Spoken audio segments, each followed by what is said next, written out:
The clock strikes midnight. Another day ends.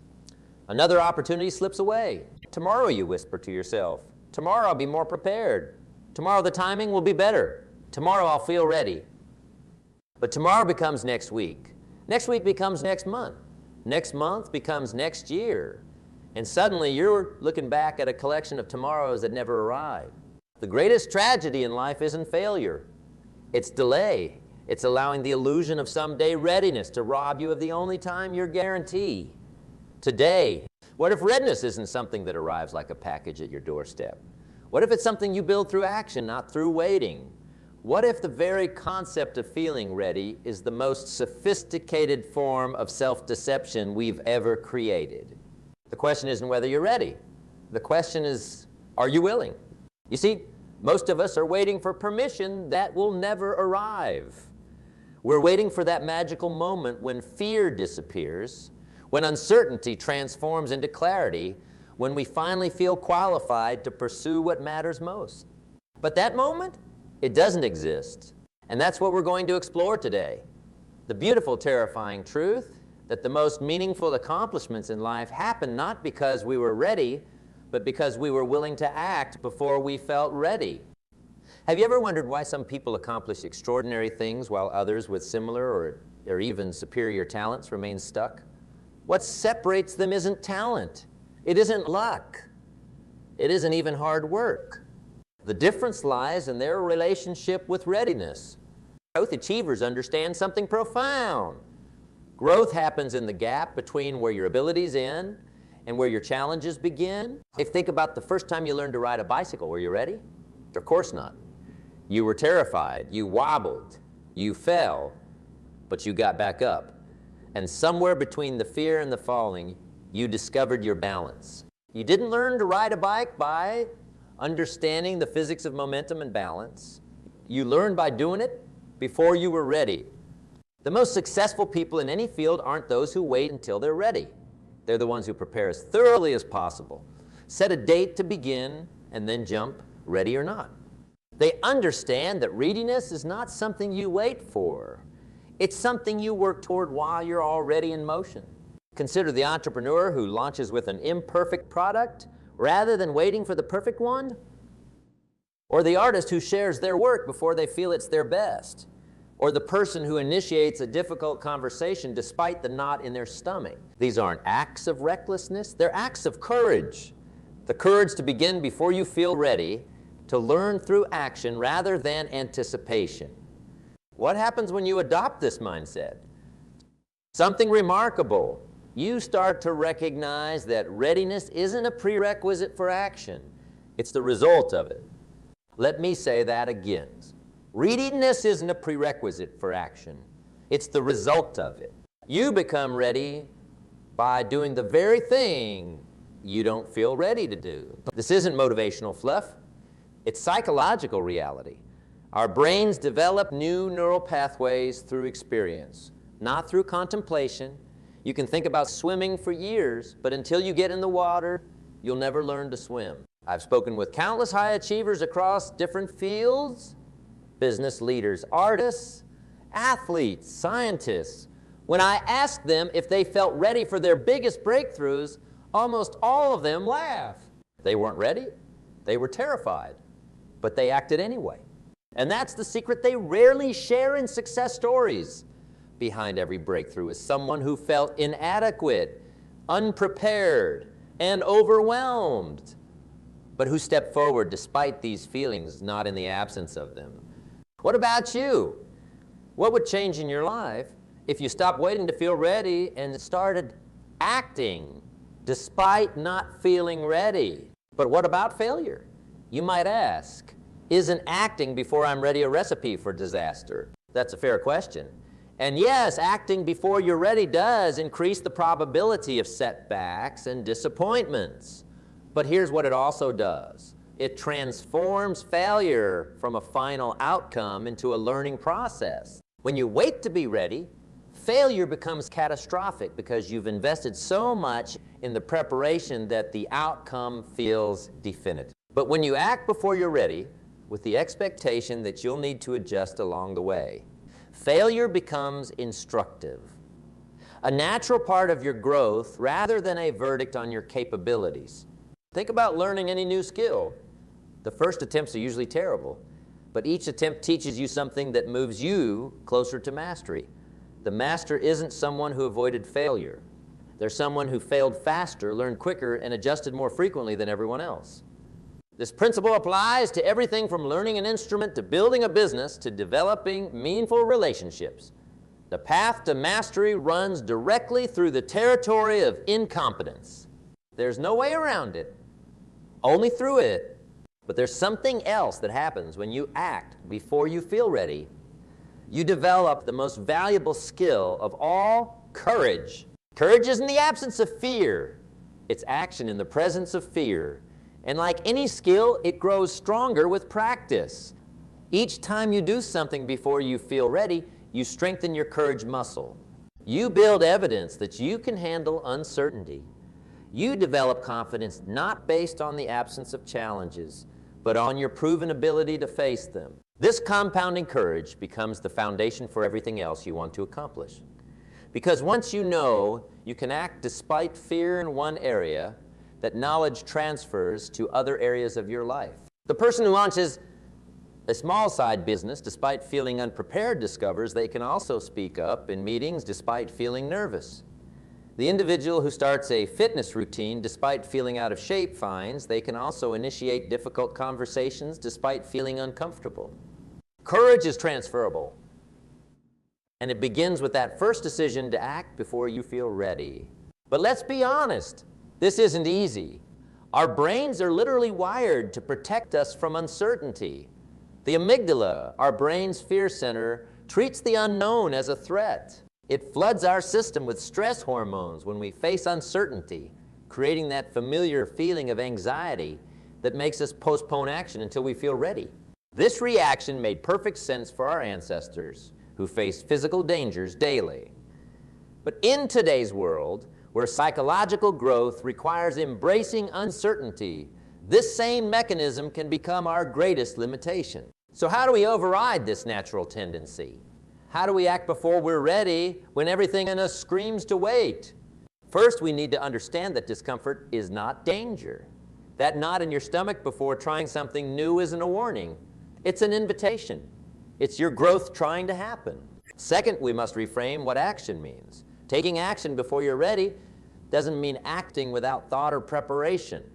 It means establishing a point where preparation ends and action begins, and honoring that boundary even when fear tries to move it. Third, we need to start small. You don't climb Mount Everest on your first hike. You start with a hill, then a mountain, then a higher mountain. You build your uncertainty muscle gradually. And finally, we need to surround ourselves with others who understand this principle. Jim Carrey said, you can fail at what you don't want, so you might as well take a chance on doing what you love. Find people who live by this wisdom, who encourage you to begin before you feel ready, because they know that's where growth happens. I want you to think about something you've been postponing until you feel ready. Maybe it's starting a business, writing a book, having that difficult conversation, making that life change you've been contemplating. Now ask yourself, what's the smallest step I could take today? Not when I feel ready, but today? That would move me in that direction? Not the entire journey, just the first step, or even half a step. Because here's the truth. That first small step will teach you more about the journey ahead than all your preparation and planning ever could. It will start generating real feedback rather than imagined scenarios. It will start building real confidence rather than theoretical knowledge. Most importantly, it will break the paralysis of waiting for readiness and replace it with the momentum of action. I once spoke with someone who had an idea for a book for nearly a decade. For 10 years, they researched, outlined, and planned, always feeling they needed to learn more, prepare more, be more before they could start writing. Right, one day, they set a simple goal. Write one page, not a masterpiece, not the whole book, just one imperfect page. That page became 2, then a chapter. Then, over the course of a year, a complete manuscript. Was it perfect? No. Did it need revision? Absolutely. but it existed, which is more than could be said for the previous 10 years of getting ready. When I asked what made the difference, they said something profound. I finally realized I was using readiness as a shield against the possibility of inadequacy. Once I admitted that, I could see that writing an imperfect book was infinitely better than perfectly planning a book that never existed.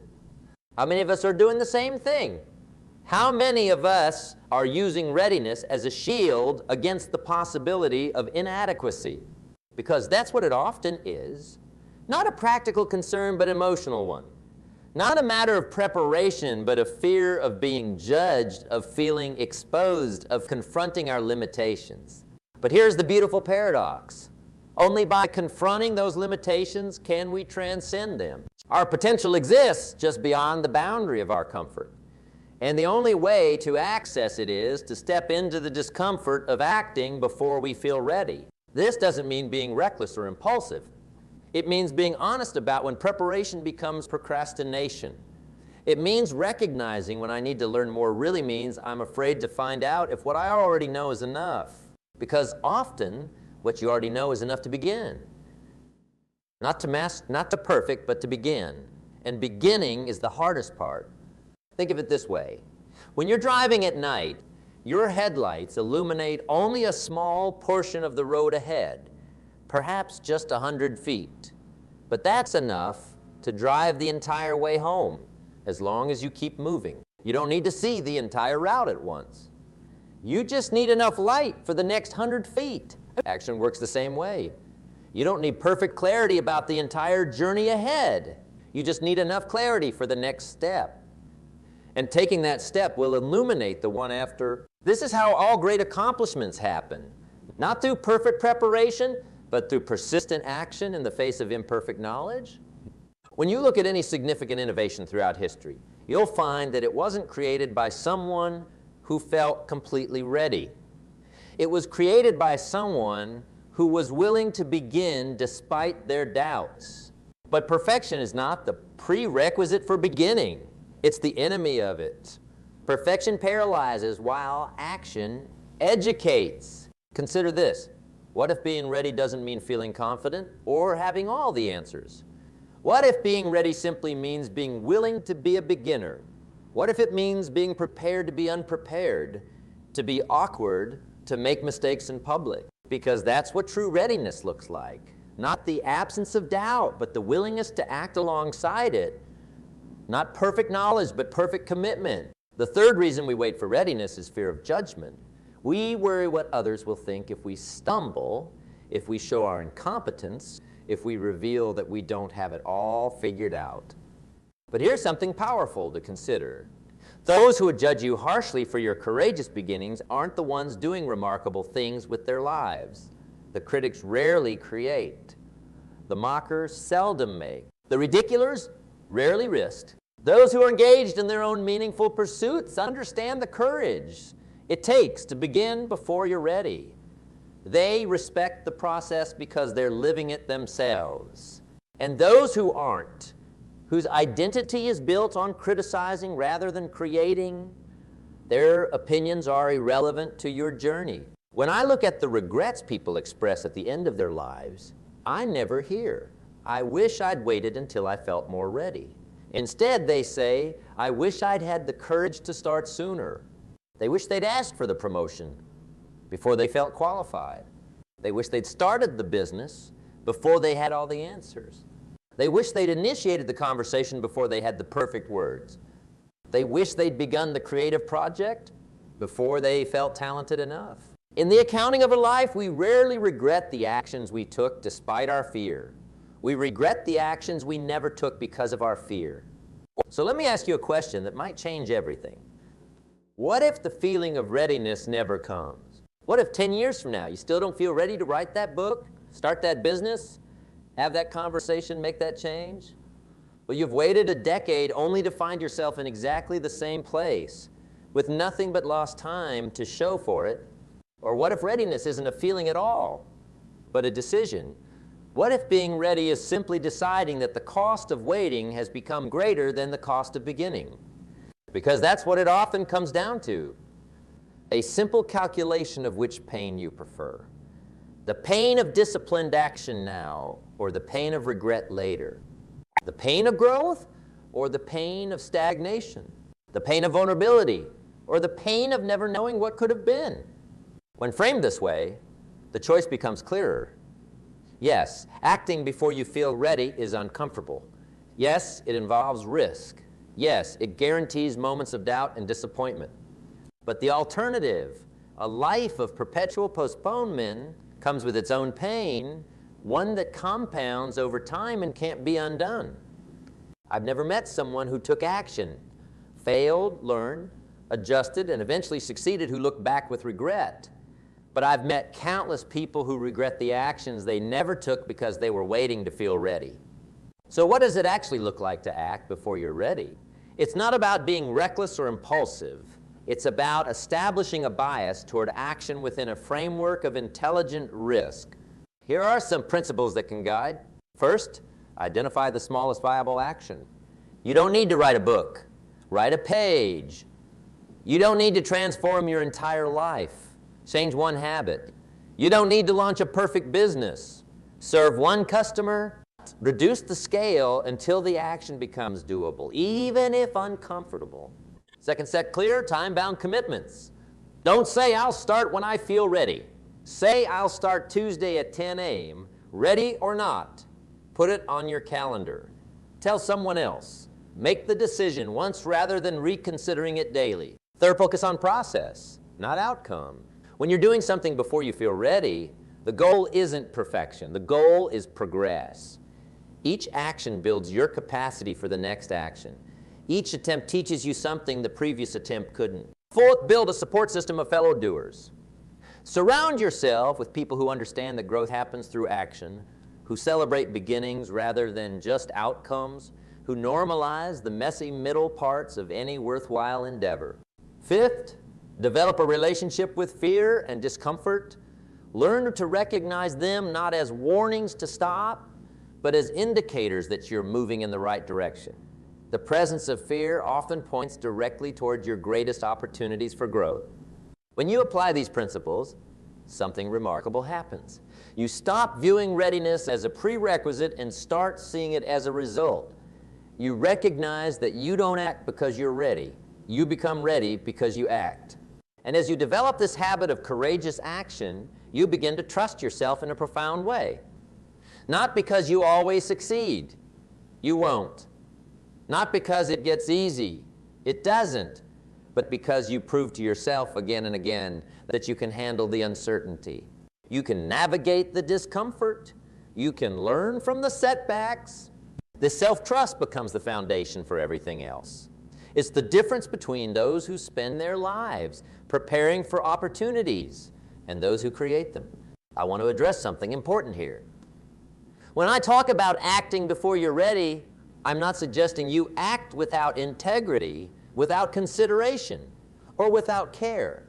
I'm not advocating jumping blindly into situations where the potential harm outweighs the potential growth. What I am advocating is honest self-reflection about when I'm not ready is truly about lack of preparation, and when it's about fear masquerading as prudence. Ask yourself, if I knew I couldn't fail, would I still need more preparation? If the answer is no, then readiness isn't your issue. Fear is. And while fear can be useful, it keeps us from genuine danger. It's a terrible decision maker when it comes to growth opportunities. Fear always votes for safety, for the status quo, for the familiar. And sometimes that's the right choice. But not when it comes to your dreams, your potential, your deepest aspirations. For those, you need a different decision-making framework. One that acknowledges fear, but doesn't give it veto power.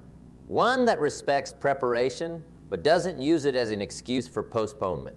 I want to share a simple practice that has helped many people move from perpetual preparation to meaningful action. It's called the 5, 4, 3, 2, 1, go method.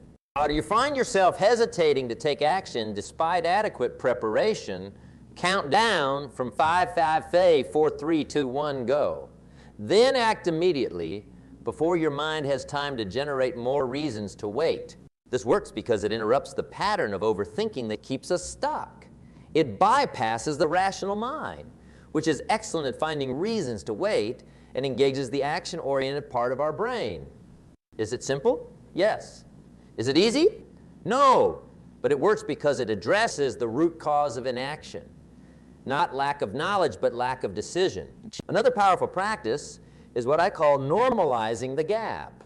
This involves deliberately seeking out the messy beginnings of success stories, the failures, the awkward first attempts, the moments of doubt. Most success narratives skip directly from inspiration to achievement, creating the illusion that success comes to those who are naturally gifted rather than to those who are naturally persistent. But when you deliberately seek out the full story, the rejections, the failures, the painful lessons, you begin to see that the gap between where you are and where you want to be is normal. It's not evidence that you're not ready. It's evidence that you're on the right path. Every master was once a disaster. Every expert was once a beginner. Every success story includes chapters that the teller might prefer to forget, but that were essential to their development. When you normalize this gap, you free yourself from the paralysis of perfectionism. You recognize that the discomfort you feel when trying something new isn't a sign that you're doing it wrong. It's a sign that you're doing it right. Growth is supposed to be uncomfortable. I want to challenge you to identify one area in your life where you've been postponing action until you feel ready. Maybe it's a career move, a creative project, a difficult conversation, a lifestyle change, something meaningful that you've been preparing for but not pursuing. Now imagine that you will never feel more ready than you do right now. The feeling of readiness you're waiting for will never arrive. It's not coming tomorrow, next week, or next year. Given that reality, what would you do differently? What small step would you take today? What commitment would you make? What action would become non-negotiable? Because that's the truth. The feeling of complete readiness rarely comes, and waiting for it keeps you trapped in preparation mode, never experiencing the growth that comes from actual engagement. The most successful people I've met don't wait to feel ready. They acknowledge their fear, do what preparation is genuinely necessary, and then act. Not because they feel ready, but because they're committed to becoming the person who can accomplish that goal. They understand that capability comes from action, not from contemplation. That confidence comes from evidence, not from reassurance. That growth comes from engagement, not from study alone. They live by the principle that you don't need to be great to start, but you need to start to be great. What would happen if you adopted this mindset? If instead of asking, "Am I ready?" you asked, "Am I willing?" If instead of waiting for confidence to act, you acted as a means of building confidence, I believe you would experience a profound shift from someone who is perpetually preparing for life to someone who is actively living it, from someone defined by potential to someone defined by impact, from someone waiting for the perfect moment to someone creating meaningful moments through action. Because here's what happens when you act before you feel ready. You discover capabilities you didn't know you had. You create opportunities that wouldn't otherwise exist. You build momentum that carries you past the points where you would have quit if you'd relied on feeling ready. Most importantly, you become the author of your life, rather than a spectator waiting for conditions to be perfect before you engage. Perfect conditions are rare. Perfect readiness is a myth. But perfect commitment, the decision to move forward despite doubt, to learn through action, to grow through experience, that's available to all of us at any moment. That commitment is what transforms ordinary lives into extraordinary ones. Not because the committed never fail, they fail frequently. Not because the committed never doubt, they doubt regularly, but because they refuse to let their doubts dictate their actions. They understand the fundamental truth about achievement. It's not about feeling ready, willing to be uncomfortable, willing to be imperfect, willing to fail publicly on the path to eventual success. And here's the beautiful paradox. The more you act without feeling ready, the more ready you become. Each action builds capability. Each failure teaches a lesson.